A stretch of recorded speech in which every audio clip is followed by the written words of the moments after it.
Ndugu waandishi wa habari, Jamhuri ya Muungano wa Tanzania. Ndugu waandishi wa habari, tumeitana hapa leo tarehe 22 muda huu ambao ni jioni, ili nifafanue kwenu mambo machache. Jambo la kwanza muhimu ni kuhusiana na kukamatwa kwa makamu mwenyekiti wa Chama cha Demokrasia na Maendeleo, yeye na wafuasi wake, katika eneo ambalo mimi mkuu wa mkoa ninahudumu, mkoa wa Dar es Salaam, katika eneo la Kariakoo. Imetokea malalamiko yaliyoletwa na chama hicho kuonyesha kwamba jeshi la polisi limetumia nguvu kubwa sana kuweza kuoppress. Naomba nifafanue jambo moja, ndugu waandishi wa habari, kwamba ifike wakati sisi kama Watanzania tuwe very serious na tunachotaka kukifanya. Mkoa wa Dar es Salaam ni moja ya mikoa very sensitive, na kwamba huwezi kuamua kila mahali kuwa ni eneo la siasa la kufanyia mikutano ya hadhara. Tumekwisha zungumza mara kadhaa kwamba eneo la Kariakoo ni eneo ambalo ni la wafanyabiashara, na ni eneo ambalo lina attract wafanyabiashara kutoka pande nyingi za Tanzania na hata nje ya Tanzania ili kuja kufanya biashara kwenye maeneo hayo. Muda mwingi maeneo hayo yanakuwa na misongamano, na tunatumia nguvu kubwa sana pia kuweza kulinda raia na mali zao ili kuhakikisha wanafanya biashara katika mazingira rafiki na mazingira ambayo hayataharibiwa na jambo lolote. Tunapogeuza viunga vya Kariakoo kuwa ni maeneo ya mikutano ya kisiasa, inaweza ikapelekea kuleta vurugu, jambo ambalo tunaweza kusimamisha biashara na taifa likakosa kodi. Nitumie nafasi hii kusema na kuonya tena kwamba tukiruhusu tabia hizi ambazo si sawa, tunaweza siku moja tukajikuta mikutano ya hadhara inafanyikia makanisani, mikutano ya hadhara inafanyikia misikitini, mikutano ya hadhara inafanyikia kwenye mahospitali, na mikutano ya hadhara inafanyikia kwenye maeneo ambayo hayajakusudiwa. Naomba nitoe rai kwa viongozi wote wa vyama vya siasa kwamba tunapozungumzia umuhimu wa kulinda maslahi ya taifa letu tunamaanisha, na tunapozungumzia umuhimu wa kukabiliana na masuala yoyote yanayoharibu amani ya taifa letu tunamaanisha. Na kwa mantiki hiyo, muda sio mrefu tutatoa taarifa rasmi kuhusiana na maeneo yote ya msingi ambayo hayaruhusiwi hata kidogo kuweza kufanyia mikutano ya hadhara. Mojawapo ni maeneo sensitive kama haya ya Kariakoo, ambayo huwezi kuamua kufunga barabara kwa sababu ya mkutano wa hadhara. Tukifanya namna hiyo, tutakuwa tunajichelewesha pamoja na kutengeneza sifa za kijinga ambazo hazitastawisha taifa letu. Niendelee tena kuonya, na nimeambiwa kwamba tarehe 24 bado kuna watu wanaendeleza kauli mbiu ya kwamba watakinukisha. Naomba niwape rai, ndugu waandishi wa habari, ya kwamba naamini statement ya kukinukisha haiwezi kutokea kama haupo tayari kunuka. Statement ya kukinukisha haiwezi kutokea hata kidogo kama haupo tayari kunuka.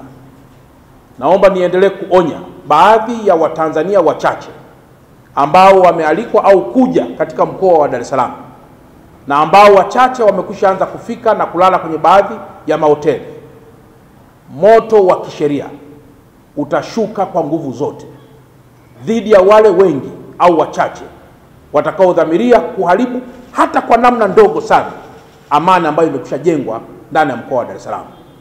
Tumesema kutoka sasa na kuendelea, mikono yetu inawasha sana katika kuhakikisha amani hii haivurugu hata kidogo. Tumefika wakati tumeanza kuleta mizaha ambayo si taswira njema kwa taifa letu. Tunafanya mizaha ya kutafuta sympathy kwa mataifa ya ndani na mataifa ya nje, lakini lazima tufahamu kwamba the secret of success always is consistency to the purpose. Kama hautaelewa unakoelekea, lazima utapotea tu. Lakini kwa kuwa taifa limekusha set dira ya wapi tunataka kuelekea, sote tufuate hapo. Kwa hiyo kilichofanyika na jeshi la polisi ndani ya mkoa wa Dar es Salaam chini ya SACP Mlilo, ZPC wa kanda maalum ya Dar es Salaam, naunga mkono sana, na kwamba kiongozi yoyote ambaye hatatii sheria na matakwa yote yaliyowekwa ashughulikiwe kwa mujibu wa taratibu. Viongozi hawa kama wamekamatwa, naamini watakuwa kwenye mikono salama na watawajibika kujibu kwa mujibu wa taratibu kama ambavyo ilipaswa kuwa. Na kama inawezekana kwa mtu yeyote ambaye anaona ni muhimu kuja kufanya vurugu kwenye ndani ya mkoa wa Dar es Salaam, tunampatia muda akafanye vurugu kwenye mikoa au nyumbani anakotokea. Kamwe asiharibu amani ya mkoa wa Dar es Salaam. Baada ya kusema haya, ndugu wa Tanzania, nimeona nizungumze haya machache kwamba imezuka tabia ya kutafuta sifa na kutafuta huruma kwa Watanzania baada ya kufanya mambo yasiyofaa. Tusiwe washabiki hata kidogo kwa tabia hizi ambazo si njema na ambazo tukiziruhusu zinaweza mwisho wa siku zikasimamisha taifa na tukaanza kuunda upya amani iliyopo. Tuheshimu zile R4 ambazo ameziasisi Mheshimiwa Rais na ambazo tunaamini ndio msingi mkubwa wa kulijenga taifa letu. Na kama hujazielewa hizo, ni muhimu pia kufuata taratibu zingine za kisheria ili kuweza kufikia katika yale ambayo taifa linaweza kuwa limejikita huko katika kuhakikisha tunalikuza, tunalijenga na kuweka mshikamano ambao utadumu leo na hata baadaye.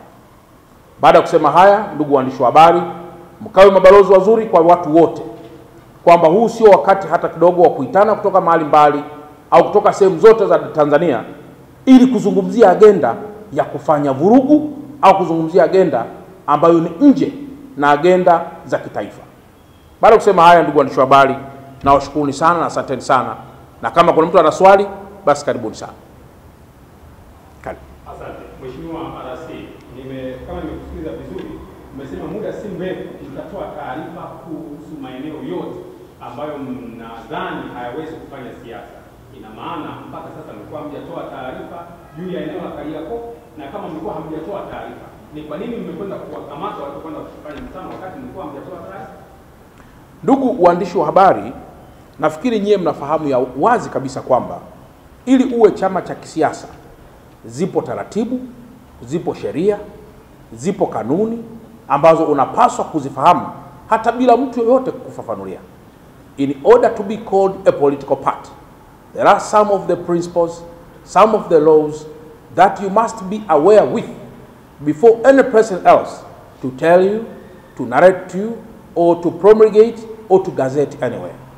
Na kwa mantiki hiyo, kwenye maeneo kama ya hospitali huwa tunabandika vibao, hauruhusiwi kupiga kelele, hauruhusiwi kupiga honi, tukitarajia vibao hivyo vinamuonesha anayejua kusoma aangalie na aweze kusoma na achukue hatua.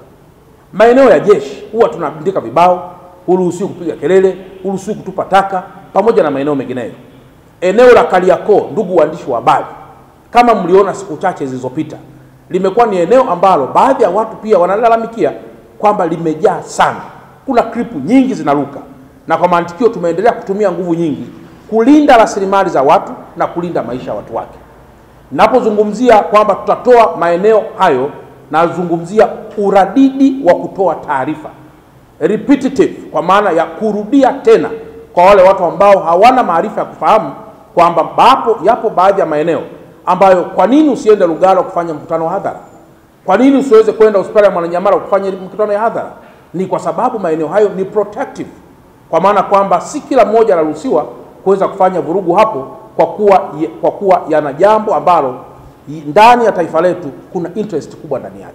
Kwa hata maeneo ya Kariakoo, maeneo ya mahospitalini, maeneo ya makanisani, maeneo ya misikitini, na ndio maana tuna open spaces ndani ya mkoa wa Dar es Salaam ambazo ndani yake zinatumika kwa ajili ya mikutano ya hadhara, yakiwepo baadhi ya maeneo yanayomilikiwa na vyuo vikuu kama vile maeneo ya Biafra, yale maeneo ya wazi yanayomilikiwa na Chama cha Mapinduzi, na pamoja na maeneo mengineyo mengi sana ambayo ni open space.